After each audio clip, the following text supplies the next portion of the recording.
Friends, we've all experienced the months of challenge and uncertainty. And allow me to begin by first wishing a Chayim Aruchim, a long and healthy life to all those who have so sadly suffered the bereavement and loss of a loved one over these last few months. My thoughts and condolences are with you at this time, and I pray that the Almighty bring you only much comfort and strength.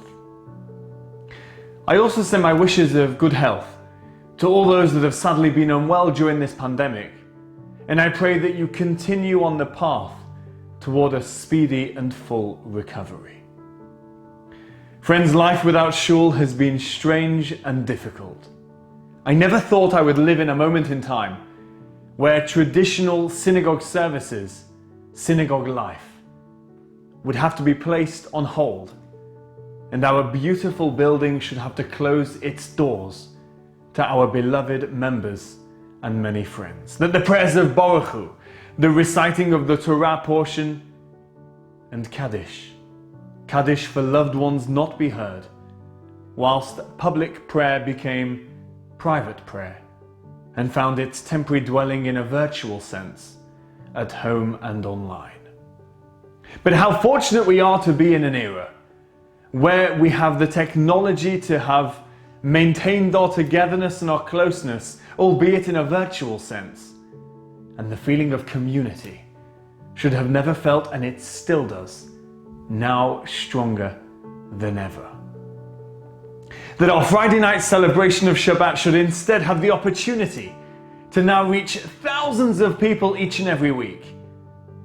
That over 150,000 views of our daily services online over the last few months has meant Judaism and prayer should be felt more now than perhaps at any other time in our synagogue's history.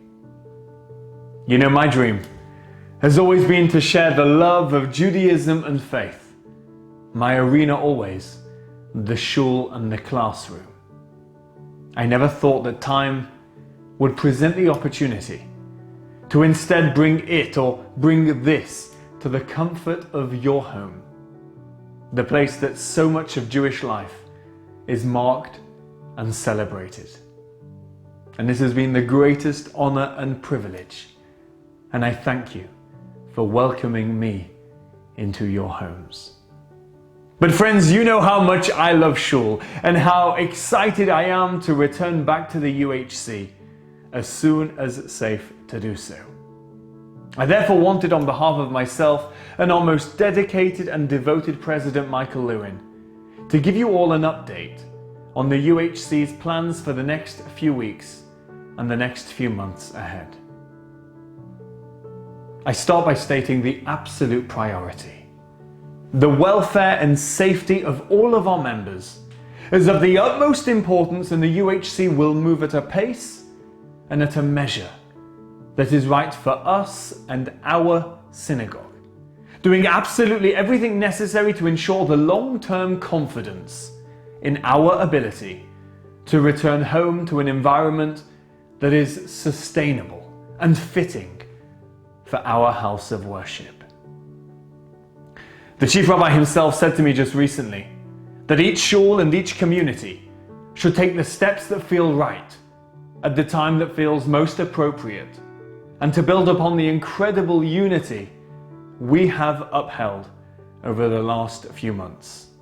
No one is keener to return back to the shul than myself, and I promise we will do as soon as it is safe to do so. But Michael and I are, of course, rightly cautious with a virus that is still so uncertain, and I know I have your utmost support and understanding as we begin the journey back into our beloved UHC building.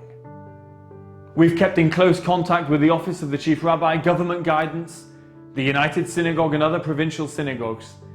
We have met on a weekly basis and now set up a working committee that will lead us to our safe return back into shul. But I say once again, this is not a race, and yours and our safety is our number one priority. It is likely, therefore, that we will begin the road back into shul with a Shachrit service on a Sunday morning in August and progress gradually thereafter in the appropriate and measured steps towards the recommencing of morning and evening services. And we will, of course, keep you all up to date as we move onward. And in line with the guidance of the Chief Rabbi, the recommendation for all synagogues is to use the morning and evening services as a blueprint to build up toward the Shabbat together, which, as you will no doubt understand, is far more complex and presents even greater challenges. We are, of course, aware of bar mitzvahs, bat mitzvahs, weddings and consecrations, and in line with the guidance from the government and the office of the Chief Rabbi, we will continue to be in contact with all of the families and their loved ones on how these life cycle occasions can be celebrated or observed. We have in recent months found incredibly creative and innovative ways here at the UHC to accommodate and mark all events, giving a sense of togetherness and unity at a time where people seek it most. You know, with the high holy days of Rosh Hashanah and Yom Kippur edging closer and closer, we are so very aware of the spiritual needs of all of our members and friends at this sacred time of year. And I say that in any event, we will be holding special virtual services and Yizkor before Yom Tov streamed live on social media. Rosh Hashanah and Yom Kippur inside the UHC building is, of course, too early to comment on at this point. And as we continue to see that uncertainty remains in the public domain, with restrictions on numbers and with social distancing, we are proactively exploring all possibilities for the Yamim Noraim. But friends, what is most important is that when the time is right, we are together. Together in a safe environment, in a building that is so dear to each and every one of us, celebrating our faith and our practice, physically once again safely, together as the UHC family. God bless you all. Keep safe and be well. Thank you.